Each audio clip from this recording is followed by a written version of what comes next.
people leave on Friday. They leave fairly exhausted. The days are long. There's not much free time, and we talk a lot about that, but people come back to work, come back to the university energized. I was one of those people who I was a little bit skeptical. I kept thinking, why was I selected to participate? And I went there really not knowing what to expect. At that time I was Knox campus, and then there was a system, and I really didn't know what was going on and how I was selected.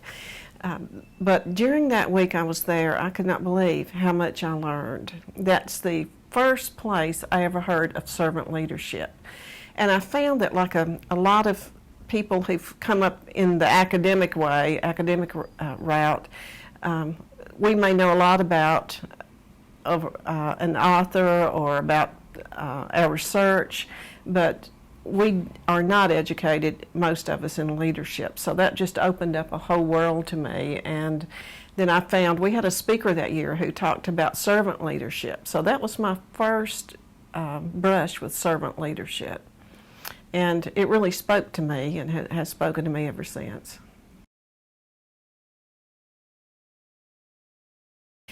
We do self-awareness exercises, and that is so important because the research says that managers, leaders who fail in their jobs, who derail, do so because of lack of self-awareness. And I've seen that played out over and over again, and that is the kind of the hardest part, in a way, to get across to our participants, that self-awareness is very important. And of course we all think we're self-aware, but not everyone else thinks we're self-aware. Of all the instruments we use, of the many institutes that have happened, people remember that exercise. They remember bottoms, they remember middles and tops, and they remember having to give up their shoes. And that just stands out. That was an enlightening exercise for me. I never really thought about what it was like to be a bottom, middle, or top. And I was a bottom the year I went through it. And I thought, I can understand how bottoms, why they start unions, why they, connive, well, not always connive, but why they become active, because we just sat there the whole time waiting for work. And our middles and tops couldn't get it together enough, so in order not to be bored, we started stuff. And I think that was really enlightening for me.